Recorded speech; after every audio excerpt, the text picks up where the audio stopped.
Hello नमस्कार दोस्तों, स्वागत है आपके अपने YouTube channel education first information 2.0 में। तो साथियों, ये वीडियो आपके लिए महत्वपूर्ण होने वाली है क्योंकि इस वीडियो में आपको कराने वाले हैं भारतीय राजनीतिक व्यवस्था यानी कि इंडियन पॉलिटिकल सिस्टम। आपका बुक का नाम हो जाएगा, पेपर कोड है G171। ये हमारी 5वीं वीडियो है। इससे पहले हमने 4 वीडियो अपलोड कर दिए हैं। यदि आपने अभी तक वो नहीं देखी हैं तो आप सबसे पहले उनको देखिए, फिर उसके बाद इस 5वीं वीडियो को देखिए। तो चलिए स्टार्ट करते हैं। और साथियों, वीडियो को स्टार्ट करने से पहले आज जो आपका पेपर हुआ है 24 तारीख में, इसमें हमारे पढ़ाई द्वारा कितने क्वेश्चन पूछे गए हैं और कितने परसेंट लगभग आया है हमारे पढ़ाई द्वारा, तो आप हमें कमेंट करके बताएं।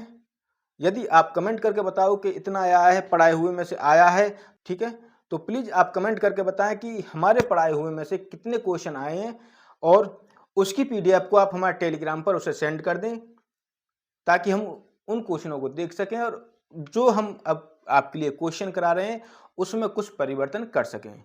तो चलिए देखते हैं, देख लो परीक्षा में आने वाले प्रश्न।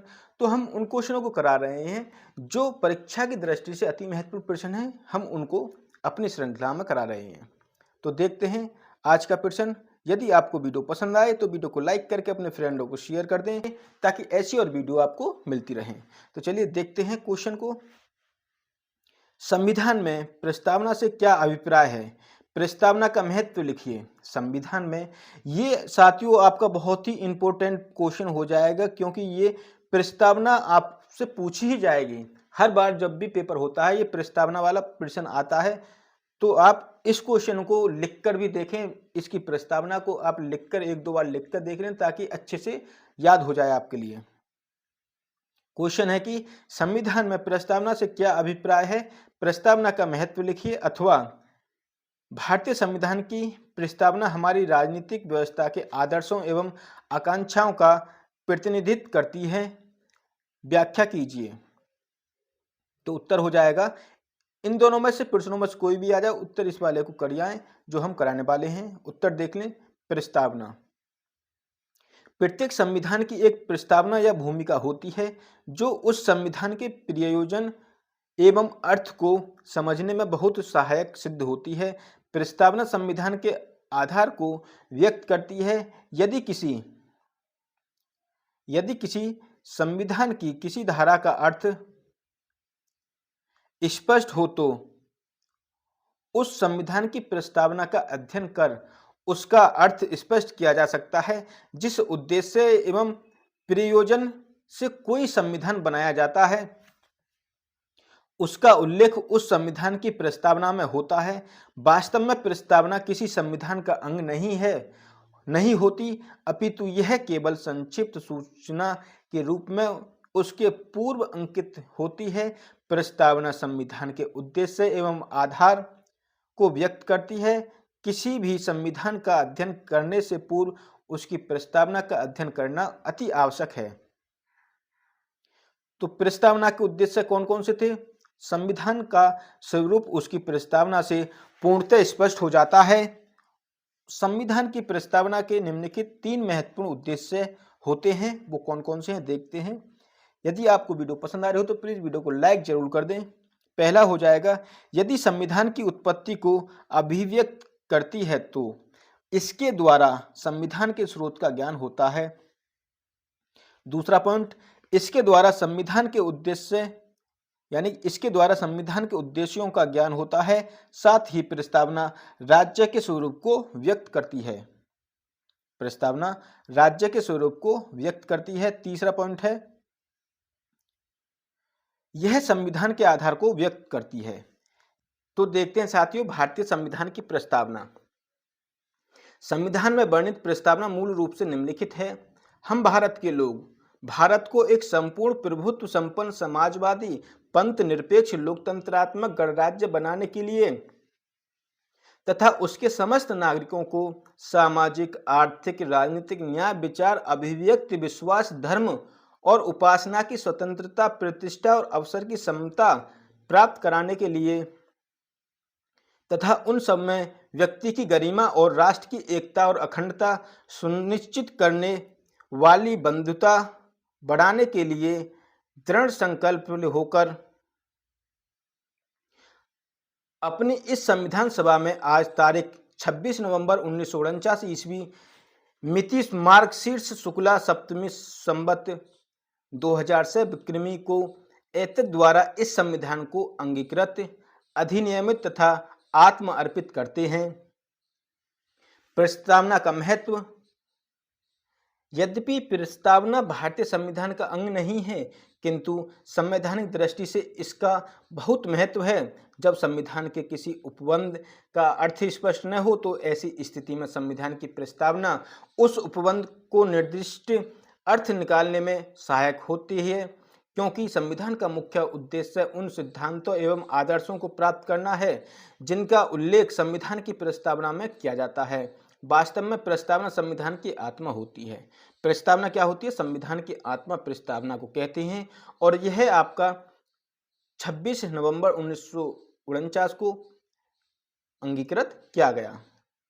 आगे देखते हैं। संविधान की प्रस्तावना निम्नलिखित दृष्टियों से महत्वपूर्ण है। संविधान की प्रस्तावना निम्नलिखित दृष्टियों से महत्वपूर्ण है। पहला, संविधान के दर्शन के रूप में संविधान की प्रस्तावना संविधान का अभिन्न अंग नहीं है। यह उस दर्शन की व्याख्या करती है जिसे आदर्श मानकर संविधान बनाया गया। प्रस्तावना में उन मौलिक सिद्धांतों जैसे लोकतंत्र, धर्मनिरपेक्षता आदि की व्याख्या की गई है जिनकी पूर्ति संविधान के विभिन्न अनुच्छेदों के माध्यम से हुई है। दूसरा पॉइंट, साहित्य का अद्वितीय उदाहरण। भारतीय संविधान की प्रस्तावना विश्व के विभिन्न संविधानों में दी गई है। प्रस्तावना की तुलना में अधिक विचारणीय एवं सटीक है। प्रस्तावना के शब्दों का चयन व क्रम बहुत योग्यता से किया गया है। केवल आवश्यक शब्दों का उपयोग किया गया है। शब्द न तो कम है और न ही अधिक। इस प्रस्तावना की सर्वाधिक महत्वपूर्ण बात यह है कि दार्शनिक भाषा में लिखी गई यह प्रस्तावना भारतीय जनता की आकांक्षाओं को पूर्ण अभिव्यक्त करती है। वास्तव में यह साहित्य का अद्वितीय नमूना है। संविधान की व्याख्या के लिए उपयुक्त। प्रस्तावना संविधान का सार है और उसके मूल में निहित दर्शन है। जब भी न्यायालय को संविधान के किसी अनुच्छेद की व्याख्या करनी होती है तो वह प्रस्तावना की भावना का उपयोग करके व्याख्या करता है। इस प्रकार प्रस्तावना के माध्यम से अस्पष्ट अनुच्छेदों की व्याख्या करने में न्यायालय को सहायता मिलती है। चौथा पॉइंट, प्रस्तावना का कानूनी अधिकार आधार नहीं, यानी प्रस्तावना का कानूनी आधार नहीं है। प्रस्तावना न तो संविधान का अंग है और न ही इसमें कोई कानूनी शक्ति निहित है। अतः प्रस्तावना में दी गई व्यवस्थाओं को लागू कराने के लिए सरकार कानून से बंधी हुई नहीं है और न न्यायालय उसे लागू कर सकता है। यह तो आदर्श मात्र जो वर्तमान व भावी पीढ़ियों को भारतीय जनता की आकांक्षाओं की पूर्ति करने के लिए शासन को प्रेरणा देती रहती है। क्या? भारतीय जनता की आकांक्षाओं की पूर्ति करने के लिए शासन को प्रेरणा देती रहती है। पांचवा, प्रस्तावना शासन प्रणाली को स्पष्ट करती है। शासन का स्वरूप लोकतंत्रात्मक होगा अथवा स्वेच्छाचारी, इसका आभास प्रस्तावना की मूल भावना में सहज रूप में ही लगाया जा सकता है। छठा पॉइंट, प्रस्तावना शासन के सिद्धांतों को स्पष्ट करती है। शासन का लक्ष्य लोकहित की साधना होगा अथवा व्यक्ति स्वार्थों की पूर्ति करना, मात्र इसका अनुमान प्रस्तावना में निहित दर्शन से लगाया जा सकता है। अगला पॉइंट,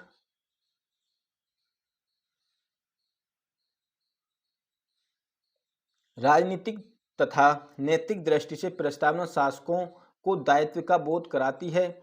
जटिल परिस्थिति में प्रस्तावना संविधान के लक्ष्यों को प्रकट करती है। प्रस्तावना संविधान संचालन में प्रकाश स्तंभ का कार्य करती है। संविधान सभा के सदस्य ठाकुर प्रसाद भार्गव ने कहा है, प्रस्तावना संविधान का सबसे महत्वपूर्ण भाग है।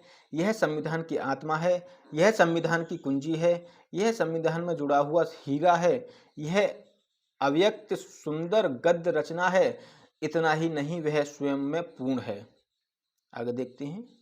यदि साथियों आपको वीडियो पसंद आ रही हो तो प्लीज़ वीडियो को लाइक करके अपने फ्रेंडों को शेयर जरूर कर दें ताकि ऐसे और वीडियो आपको मिलती रहे।